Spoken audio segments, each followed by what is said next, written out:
غير الغلاسه والرخامه طول السكه. اهلا بيك يا بسمة. صحيح انت اتهمتيني بتهمة انا بريء منها، براءة القطن من المرتبة السفنج، بس ماشي. فاكر يا بردويل؟ السباعي جوزي الله يرحمه كان كاتب في اجندته اني لو ما رجعتش يبقى بردويل قتلني. بردويل يقتل؟ بردويل ما يقدرش يأذي كتكوت، حرام عليكي. ما بلاش سهوكه يا اختي، انا اروح فيكوا فين؟ ده انتوا دراسات عليا في اللبط واللوع والاحتيال. المهم انتوا خاطفيني ليه؟ مبروك. اشمعنى؟ ايه موقفك مني؟ موقفي بنيل ب60 نيله. ده بلا في العيال وحطهم في جيب قميص الشمال، والظاهر انه كان قبل كده بالي في صدقي وصافي وكان حاططهم في جيب قميصه اليمين. سحر لهم يعني. ما انت سبق قلت الكلام ده وانا مش مستوعبه. عنك ما اقتنعت، بس هو ده اللي حصل. حتى شركة الكمبيوتر اللي كان عاملها صدقي غسيل أموال العيال خلوه يمسكها، واضطريت أطاطي لما لقيت موجة مبروك عالية هتبلعني، وشفت كره ولاد أختي ليا. اتنقطت 3 بالله العظيم إن ما كانش مبروك ده خاطب وبيحب خطيبته وعايز يتجوزها كنت رميت شباكي عليه بأي شكل، بالدلع، بالحنية، بالتدبيس، بأي طريقة، بس ما كنتش هسيبه ومش هسيبه. مش هتسيبيه؟ ياه، ده انت محقونة منه قوي قوي يا اختي. انا كنت فاكره اني هبقى وصيه على العيال وهعيش معاهم في العز والهنا اللي هم فيه، لكن خدت زنبه طلعت من سلسله ظهري. انت كده بتحيرينا زيادة. ما هو مبروك ده يا اما طيب وربنا صارف له قبول وبيعشعش في القلوب، يا اما داهية سودا.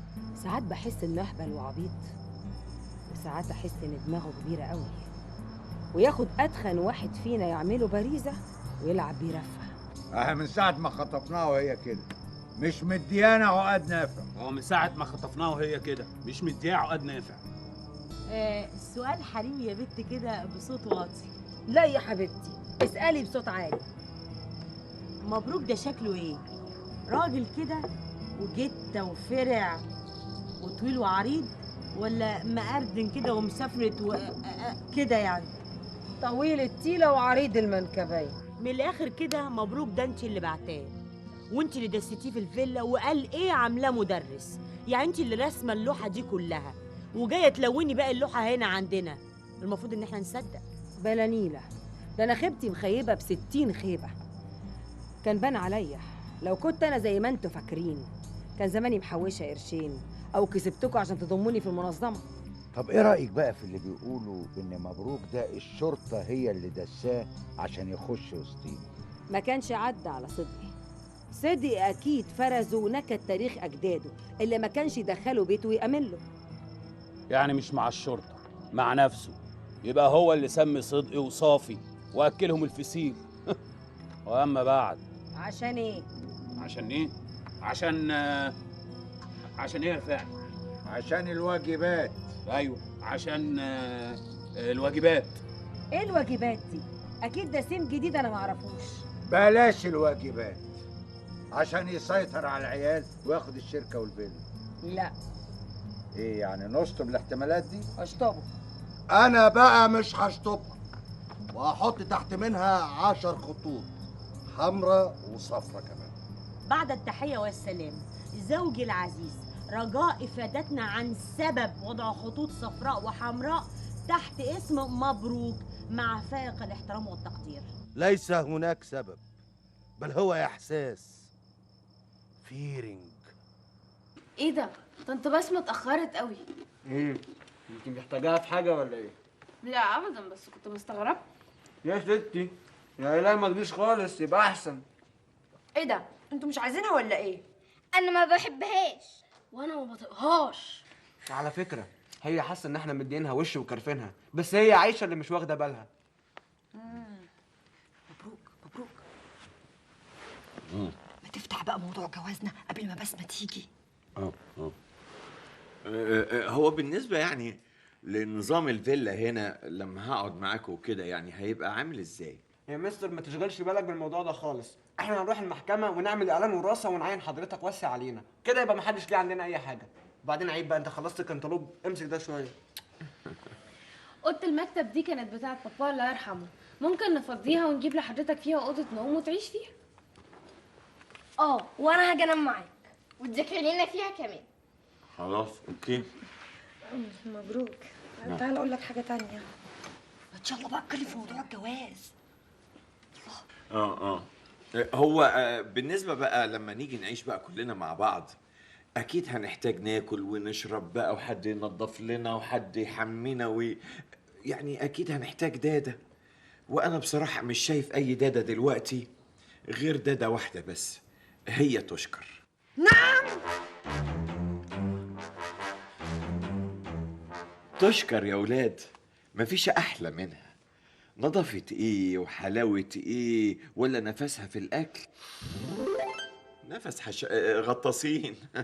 والله يا ولاد احنا مش هنلاقي احسن من مس تشكر دادا لينا، وممكن توفر لنا ما تاخدش منا تعريفة بس في حالة واحدة. ايه؟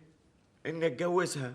خلاص بقى يلا يلا اتجوزها وامر لله. ها قلتوا ايه؟ والله انا ما عنديش اي مانع. ولا انا. طب وناويين تغلطوا وتعملوا كده امتى؟ في اسرع وقت. مش كده يا مبروك؟ بس يا ترى بقى مس بسمة هتوافق؟ والله بقى مس بسمة دي يعني تعمل اللي هي عايزاه مع نفسها. طب بس يعني ممكن تنبط كده ولا كده. اقول لكم انا هسيب لكم بقى انتوا حكايه موافقتها ديت. سوري، انا شخصيا ما اقدرش اقول لها مالكيش دعوه. وانا برضه يا مستر يعني هبقى محرج شويه مهما كانت خالتي. خلاص سيبوا لي انا الموضوع ده وانا اقنعها. اوعي تعملي انت حاجه خالص. خلاص يبقى انا اللي هتكلم. لما تيجي تتكلم هقول لها انت مالكيش دعوه، ده بيتنا واحنا حرين فيه. ايوه كده. يبقى احسن حاجه نمشي ورا العيال. ألف مبروك، ألف مبروك يا ولاد. الفرحة مش سيعاني أبدا. كمان زغرتها والنبي يا ماما. لا يا أختي، الجيران يقروا علينا وأنا ما صدقت، وأنا بديك الساعة لما أشوفك عروسة يا تشكر. الحمد لله يا ماما، ربنا عوض صبري خير. المهم يا حبيبي، كاتب الكتاب إمتى؟ الخميس الجاي مش كده يا مبروك؟ اللي تشوفيه حبيبتي. خلاص مش عايزين نضيع وقت، بكره ننزل نجيب فستان الفرح. لا بس انا ما بفهمش في الحاجات ديت، اعتقد طنط احسن مني. من عينيا الاتنين يا حبيبي، وأنا بديك الساعة لما أختار فستان زفاف تشكر. المهم قول لي يا حبيبي، عايزه يعني كده في حدود قد إيه؟ انا مستغربكم بصراحه، انتوا ليه بتسالوني السؤال ده؟ انا اصلا اساسا مش هدفع حاجه يعني. من ايام قدماء المصريين وفستان الفرح على العروسه. ايه؟ هما القدامى المصريين قالوا كده؟ طبعا. خلاص يا حبيبي، انا رقبتي سداده، انا هجيب الفستان. بس طيب اوضه النوم اللي هتتفرش لكم في الفيلا.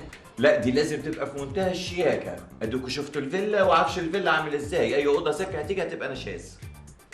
خلاص يا مبروك اللي تشوفه، ننزل انا وانت ونشتري الاوضه مع بعض. لا انا الحقيقه ما بفهمش في حكايه الخشب ديت، اعتقد طنط خبره. وماله يا حبيبي، انزل انا وتشكر ونختارها، بس برضه حدد لي الميزانيه كده، قول لي في حدود كام؟ مش اقل من 25 30 الف جنيه. ياه ده كتير قوي يا مبروك. اوعي تقولي كده، ده انا ازعل. احنا ممكن نوفر في اي حاجه الا حكايه اوضه النوم. ما تنسوش برستيجي وضع الفيلا. اللهم صل على النبي، كريم وسخي. ايدك. ربنا يتمم بخير. يا ابني ايدك على الفلوس. فلوس ايه؟ اللي هشتري بيها اوضه النوم. انتوا بتتكلموا ازاي يا جماعه؟ من ايام قدماء المصريين واوضه النوم على العروسه. خلاص ما دام هم قالوا كده ماشي يا حبيبي، اوضه النوم عليا انا. بس بقول لك ايه بقى، العروسه محتاجه شويه شبرقه كده، عايزين نجيب لها حبه فساتين، على شويه قمصان نوم، على شويه مكياج. طبعا. اذا كان على الحاجات دي ماشي، ما عنديش مانع. خلاص يا حبيبي، هات. هات ايه؟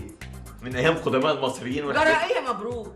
هو انت هتتجوز نفرتيتي؟ ايه حكايه قدماء المصريين دي يا مبروك؟ احنا مالنا ومالهم؟ دول اجدادنا، اصلنا فصلنا عزنا دمنا امنا. هو انت بتتكلم عن كده؟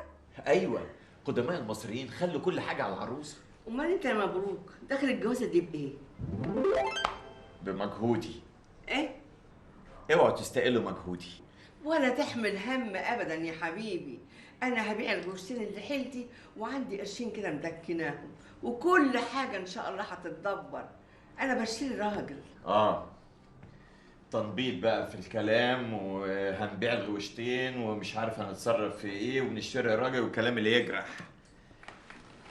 طنط لو سمحتي ما تنسيش قول الشاعر، انا ما عنديش فلوس وانتم عارفين من ايام قدماء المصريين.